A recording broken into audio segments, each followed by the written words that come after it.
উদ্দেশ্যি দুআষাৰ ক'বলৈ কৈছিল। গতিকে অকণমান মই ছাত্ৰ ছাত্ৰীসকলক উদ্দেশ্যি দুষাৰ কথাই ক'ম যে বৰ্তমান সময়ত ছাত্ৰ ছাত্ৰীসকলক লৈ অভিযোগ বহু।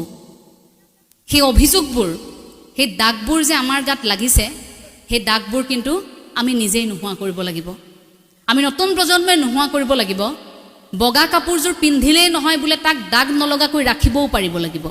গতিকে ছাত্ৰ ছাত্ৰীসকলেও সেই সংকল্প ল'ব লাগিব যে আমি কেনেকৈ আছোঁ, আমি কি কৰিছোঁ, কি কৰিবলৈ গৈ আছোঁ।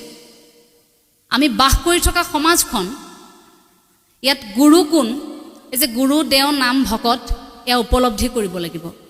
গুৰু জগতগুৰু শ্ৰীমন্ত শংকৰদেৱ গুৰুজনা, দেও কৃষ্ণদেও, নাম কৃষ্ণ নাম, ভকত যি কৃষ্ণৰ গুণানুকীৰ্তন কৰে একান্ত হৃদয়ৰ পৰা, সেয়া ভকত।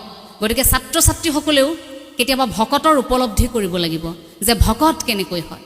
সেই কথাবোৰ যদি উপলব্ধি কৰে, আমি ভাবোঁ আমাৰ মনত সেই বেয়াবোৰ নোহোৱা হ'ব।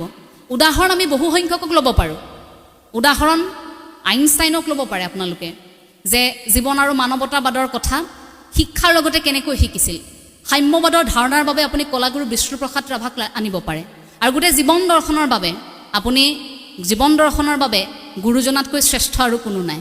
গতিকে গুৰুজনাৰ সেই আদৰ্শটোক যদি প্ৰতিগৰাকীয়ে বুজে, তেতিয়াও অন্তত আমি ভাবোঁ যে আপোনালোকৰ জীৱনটো এটা সুস্থিৰ এটা দিশে আগবাঢ়িব। আপুনি যদি গুৰুজনাক, আমিতো ভাবোঁ যে কৃষ্ণে সেই শংকৰ স্বৰূপ ধৰিয়া জগত উদ্ধাৰ কৰে, কৃষ্ণৰ আমি অংশ বুলিয়ে ভাবোঁ। কিন্তু যুক্তিবাদী মনৰ হয়তো নতুন প্ৰজন্মই জগতগুৰু শ্ৰীমন্ত শংকৰদেৱ গুৰুজনাক ভগৱান বুলি নাভাবে।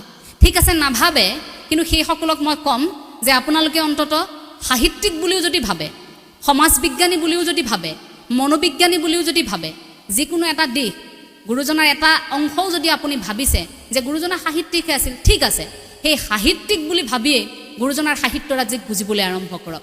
কিন্তু মনটো নিকা কৰি ল'ব লাগিব। গুৰুজনাই দি থৈ যোৱাখিনি চাবৰ বাবে আমাক চকু লাগিব, বুজিবৰ বাবে মন আৰু হৃদয় লাগিব।